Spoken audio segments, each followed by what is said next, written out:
Good morning, folks. I'm Dan. Little gun project today. I had a gentleman that agreed to spend the day with me here so we could do a little bit of work on his trap gun. And today we're working on a Browning BT99 special trap. For those of you who don't know, a BT99 is a dedicated trap gun, single-barreled trap gun, and set up specifically for the trap field. It has no other real use for it than on a trap range. So anyway, I'm going to go over what we're going to do to this today, and there's some things that I like about it, there's some things I don't like about it, so I'll kind of cover that lightly. The main focus of this video today is going to be we're going to refit the front bead on this Browning. There's quite a bit of other work to do to it, but for this video we're going to specifically pretty much focus on refitting the front bead for him, get it properly set, and I'll show you what's wrong with that here in just a minute. We got quite a bit of other work to do to this gun that I think is basically a bad fit from Browning, and they should have done a better job on this gun than what they did. But nonetheless, I'll go over what I like and what I don't like about this gun. We're going to shoot video of this all day, and we're going to do the complete repairs that we need to do, and we're going to talk about gun fit a little bit. There's probably going to be two more videos, one on the repair and one on gun fit. I'm probably not going to release those on the YouTube channel. YouTube has gotten so anti-gun that I think I'm probably going to post those someplace else, self-host those. I don't know exactly where I'm going to put those videos out, and they may be on a subscription page or something like a Patreon page, something like that. We're getting a little bit in-depth, and anybody that's really wanting to watch this is going to actually be after the knowledge that we have here. So I don't know exactly where that's going to go yet, but we're going to do something a little bit different with a lot of our gun videos from now on. After doing this for almost 30 years, why, maybe I know a little bit about some things, and trap guns are one that kind of intrigued me. I shot trap for quite a while. We did quite a bit of trap work. I did a recoil system of my own, and we've done a little bit of trap work over the years and quite a bit of fitting, recoil pad installations, repairs, that type of thing. So we may get into that a little bit deeper. Anyway, this Browning, it's a BT99 trap special, and I've got the fore end off of it. The front bead is loose on it. I don't know if we can see that or not, but it's loose, and it's because the owner replaced it. This is a relatively new gun. It's a couple years old, got, the owner says a couple thousand rounds through it, and I'm not going to, he's here with me today, I'm not going to show him, we're not going to give any of that information, because in all honesty, it's none of your business. The reason it came into me, the bead's kind of an afterthought. The main reason is this fore end was not fitted properly from the factory. And the gun opens and closes, it does what it's supposed to do, it's extremely stiff, and it was never fitted right, so consequently the fore end latch would not latch properly, and it's gotten to the point where since it wouldn't latch, why, they've actually bent the lever a little bit. So it's extremely tight on there. We're going to straighten that lever up so you don't have that little bow in it.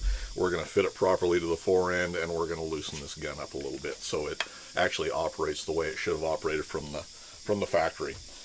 This gun came with a gracoil recoil system on it, and I don't really care for what Browning's done with this. Gracoil systems are good systems. They've been around for a long time. I've installed quite a few of them, and this one, the length of pull is set for 14.5 inches. The backstory on this is a shooter who's we'll consider him an elderly shooter. I don't know if he's going to shoot senior class or not, but he's an older shooter, and he's shot shotguns for years and years, mostly in a field application, and started shooting trap early on when he was younger, in early 20s probably is when he stopped shooting. And the way it normally works for trap shooters is you'll see a lot of young shooters will come along and be really good shooters. About the time they hit 18 or 19, why, they've discovered cars, they've discovered girls, and life bites them in the ass. So you'll see those shooters will disappear, and they won't come back to the trap field, if they do come back, until they're in their mid-40s usually, or later, when they can afford to be shooting trap, because trap's an expensive sport. And I consider it an old guy's sport. Anyway, gracoil system. Browning has done this to keep their share of the market. This is an aftermarket accessory. The gracoil system itself is a $250 or $300 unit now, yeah, 250, 275, something like that for this particular unit, I believe. And this is a $150 or $200 installation if I'm installing the system in a trap gun. And then they've also added an adjustable cheek piece. So from my perspective, there's good and bad to that all the way around. The thing I don't like about what Browning has done is this is set for a 14.5-inch length of pull, and to have that 14.5-inch length of pull, which is not excessively long for a larger shooter, they've got way too much gap in here, and the reason they've done it is so they can shorten this way up and accommodate a 13.75-inch length of pull or something in that area. I don't know exactly what the measurement's going to be, but in my opinion, this should be set back about half that distance, and it is adjustable for that. But Browning could have a little bit better accommodated that and shortened up that distance in there. Anyway, that's a personal fit issue. That's something they've done to drive the market. This particular shooter bought this gun, and he was already shooting an older used BT-99 that he bought that was very well used and broken in. And he bought this gun and did not shoot it well at all. So what he did is he set up the dimensions off of his other BT-99 that he was shooting relatively well to these dimensions. So he's got this stretched out maybe a little bit longer than I would like, and he's got this pad set down, probably a 1/4 inch or 3/8 of an inch, which is, for this particular shooter and just my initial assessment of it, looking at him, we could shorten this up just a little bit, probably about a 1/4 of an inch, and raise this pad back up. I think the gun would fit him a little bit better, and I think he may pick up a bird or two on a round. So we'll work with him a little bit later today, and there again, I'm not going to worry about videoing that. But anyway, I'm going to get on to the repairs of this. So we'll see where this takes us. Anyway, what I am going to show today is we're going to fit up this bead properly. And what had happened is he'd replaced this bead. I don't know if he damaged the one that he had, or if he had it didn't have a white Bradley style bead. And these are a Bradley style bead. And this is predominantly what we will normally set up on the. That might be a little bit better for us. And here's our bead. Let's see if we can pull that choke out of there.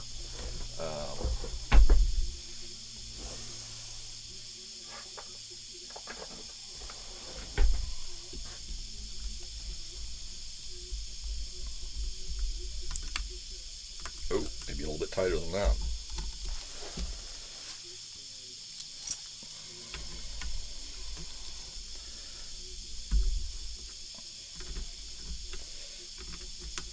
And we'll talk to him about lubing these tubes up periodically.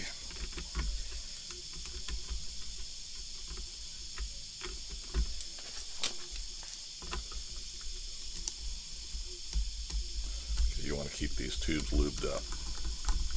Most of these tools, I'll link them in the description down below. These little speed wrenches I like for quick and easy stuff. If we can get them out of the tubes out of the gun. And I'm not sure what they've done with this. Yeah, this one's not been drilled all the way through. Sometimes these will be drilled all the way through. If there's choke tubes in there, it doesn't make a bit of difference. If they're a fixed choke, you end up and do drill them all the way through when you install them, because you need to tap them all the way through. He's got this top of this barrel scarfed up a little bit. We'll have to touch up the bluing when we're all said and done. One of the things you don't want to do is add more marks to anything you work on.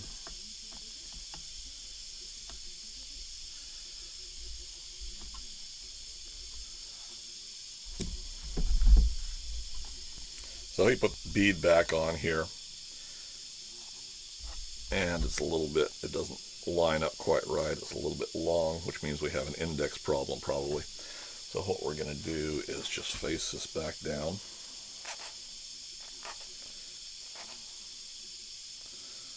So that it doesn't bottom out, and then we'll figure out what the alignment's going to be. This is the same procedure you would use when you're fitting up a new Bradley style bead. A lot of times you'll take out a standard field bead on even some of the dedicated trap guns. They'll just have a standard brass or an aluminum bead in them. And the white Bradleys are relatively common. If I'm installing a white mid bead, it's usually a Lyman mid bead, which is a drive-in bead. I think they're a little bit better quality than some of the other stuff that I've seen. So let's see how that does for us here.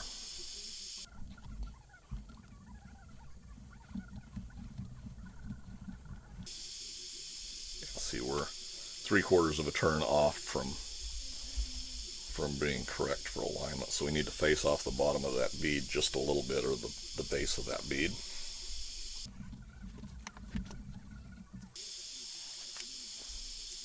And we'll use our fancy little facing tool just to face that off.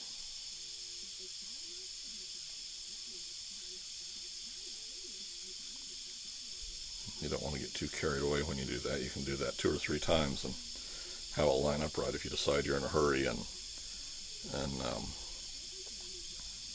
face off too much, why then you're going to go back and face it off again, and after you've done that a couple of times, why you don't have enough bead left to set back on there.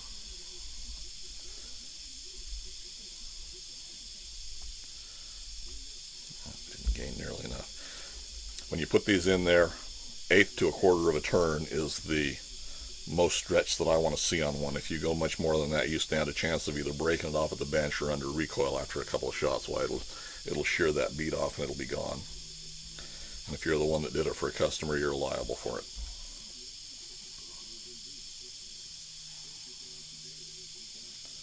Get a little bit of a bite on here if we can get a hold of it.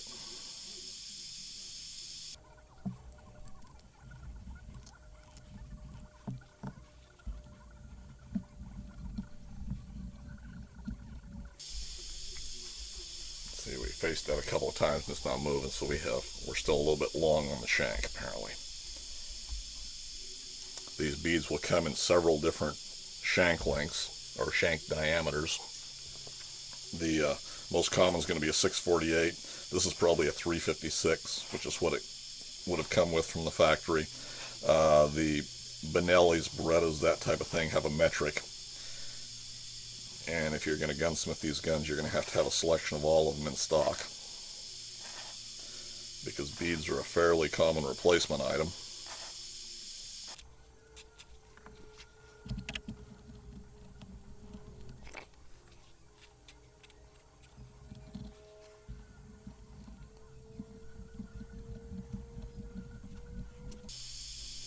It's not moving very far down in there.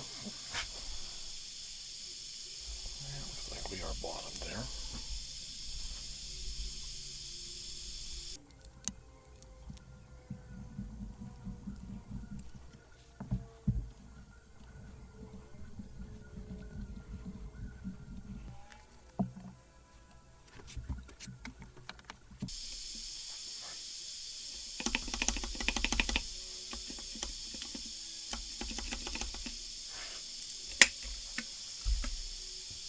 Alright, once you get everything fitted down, I clean them off. I use acetone, just a touch of blue Loctite,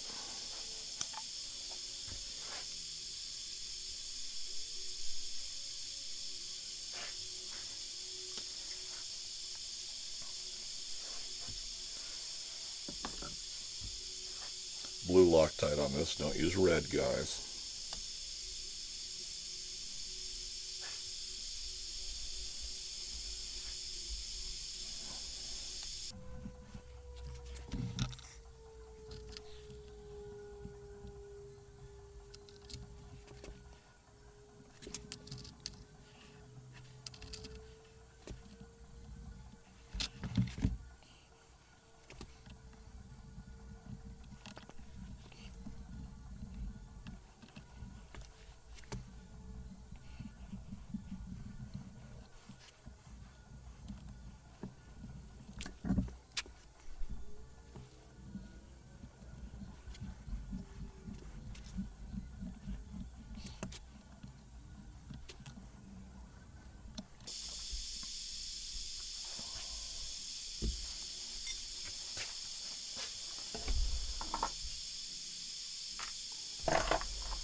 Check it for straight.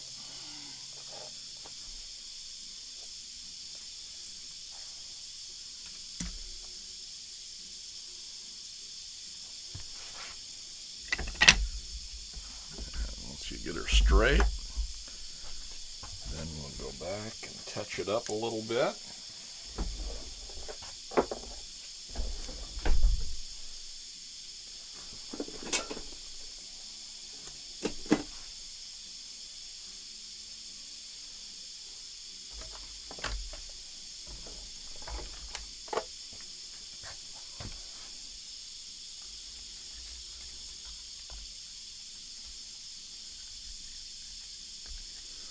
Now, anytime you're doing anything with cold blue, be sure and go back and oil it afterwards.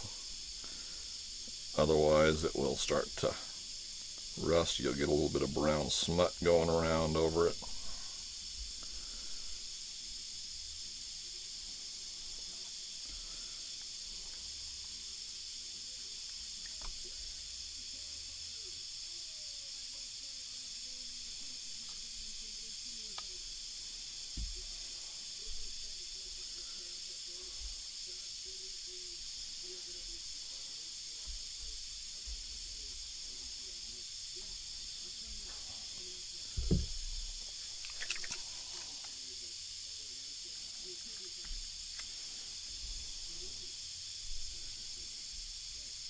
I use brake free as a lubricant.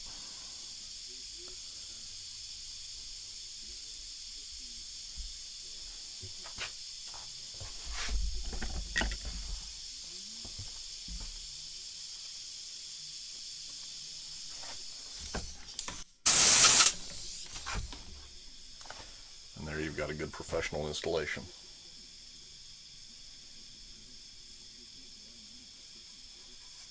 Okay. That'll pretty much take care of this video.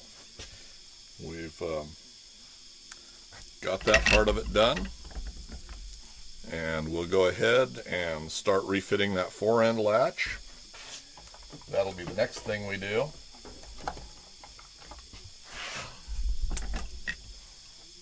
And I guess before we actually finish up this part of it, we probably should reinstall our choke tubes. Now this choke is clean, but it's not, looks like he lubed with a little bit of oil. They make a regular choke tube lube. There again, I can link that in the description below. I personally use anti-seize. I think it works just fine. It makes a mess, so you want to be sure and inform the customer of what you've done. That way he doesn't decide he's going to change out his tubes and have silver or bronze anti-seize all over everything.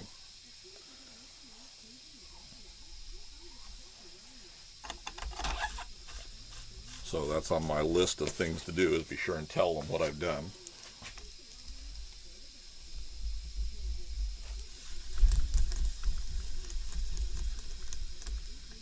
And I will normally run that tube in and out a couple of times with a speed wrench just to make sure we've got lube dispersed over everything.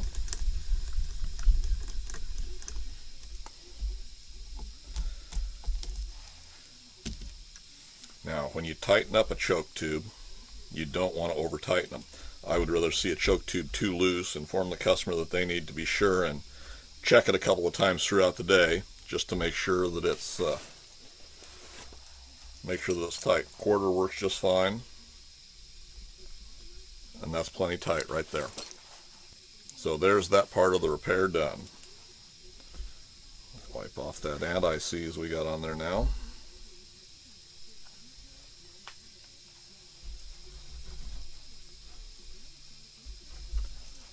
There we go.